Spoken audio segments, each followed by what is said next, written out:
माना कि आप एक भोजनालय यानी कि रेस्टोरेंट में जाते हैं और वहां आपको अलग अलग आयु के व्यक्ति दिखाई देते हैं। आप वहां उपस्थित सभी व्यक्तियों की आयु को लिख लेते हैं। ये उस भोजनालय में उपस्थित सभी व्यक्तियों की आयु है जो हमने यहां पर लिख दी है। हमको इनकी आयु को इस प्रकार से दर्शाना है कि हम आसानी से पता कर सकें कि यहां कितने व्यक्ति जवान हैं, कितने व्यक्ति किशोरावस्था में हैं, कितने व्यक्ति मध्य आयु के हैं और कितने व्यक्ति वृद्ध हैं। और जब आप इन लिखी हुई संख्याओं को देखते हैं तो कुछ भी पता लगाना मुश्किल होता है। ये बस एक साथ लिखी हुई संख्याएं हैं। तो हम क्या कर सकते हैं? एक तरीका है कि हम इनको अलग अलग बकेट यानी कि श्रेणी में बांट लेते हैं, यानी कि किस श्रेणी में कितने व्यक्ति हैं। तो आइए श्रेणी बना लेते हैं। आप इन श्रेणी को डिब्बा भी कह सकते हैं, मगर यहां हम इनको श्रेणी ही कहेंगे। तो हम यहां लिख लेते हैं बकेट यानी कि श्रेणी,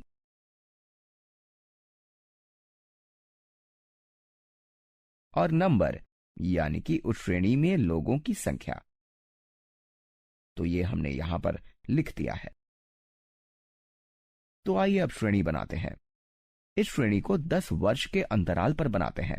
तो पहली श्रेणी हम बनाते हैं 0 से 9 वर्ष के व्यक्तियों की, और अगली श्रेणी हम बनाते हैं 10 से 19 वर्ष के व्यक्तियों की, और फिर अगली श्रेणी हो जाएगी 20 से 29 वर्ष के व्यक्तियों की। इसके बाद 30 से 39 वर्ष, और फिर 40 से 49 वर्ष, और फिर 50 से 59 वर्ष, और फिर 60 से 69 वर्ष। और हमारे हिसाब से इसमें सभी व्यक्ति आ जाएंगे, क्योंकि यहां कोई व्यक्ति 70 वर्ष या उससे अधिक आयु का नहीं है। तो अब 0 से 9 वर्ष की श्रेणी में कितने व्यक्ति हैं? ये हो जाएंगे 1, 2, 3, 4, 5 और 6, यानी कि इस श्रेणी में 6 व्यक्ति आते हैं। और अब 10 से 19 वर्ष की श्रेणी में कितने लोग आएंगे? तो ये हो जाएंगे 1, 2 और 3, यानी कि 3 व्यक्ति। और अब 20 से 29 वर्ष की श्रेणी को देखते हैं।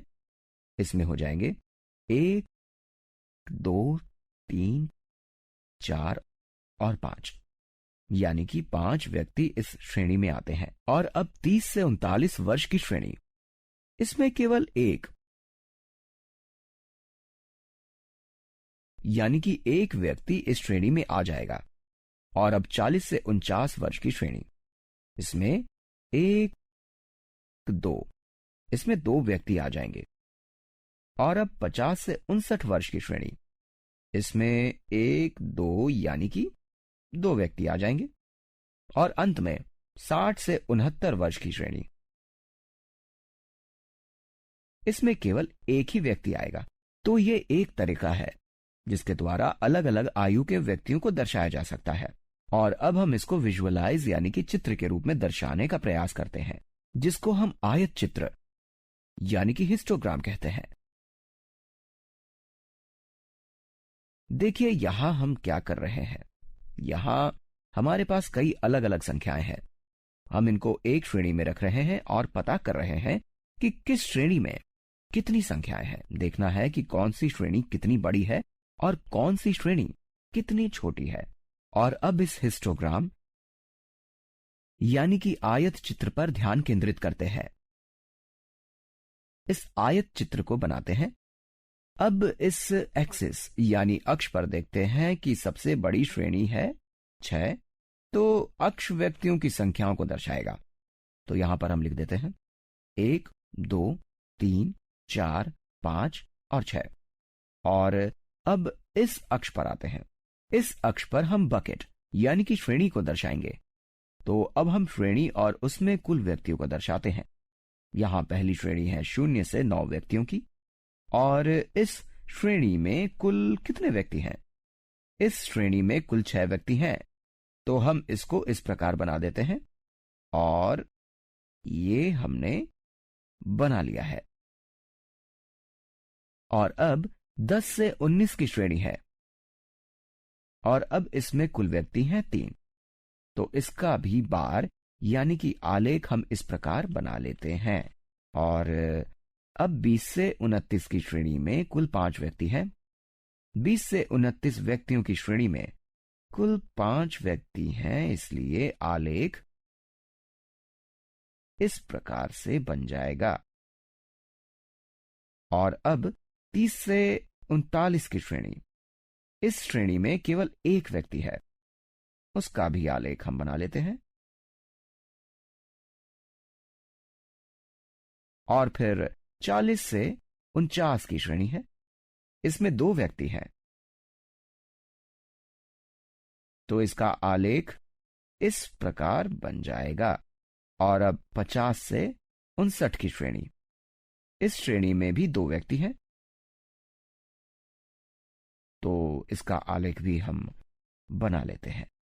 और अब अंत में 60 से 69 की श्रेणी है, इस श्रेणी में केवल एक ही व्यक्ति है, और इसका आलेख हम इस प्रकार बना लेते हैं।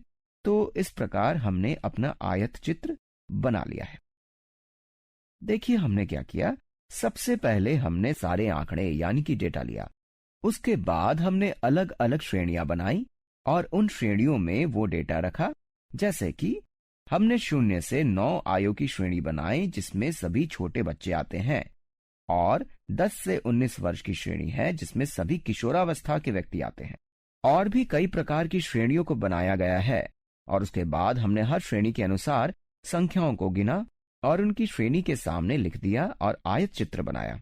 तो इस आयत चित्र को देखकर हमको एक प्रकार का अनुमान लग जाता है कि भोजनालय में किस आयु के कुल कितने व्यक्ति उपस्थित हैं।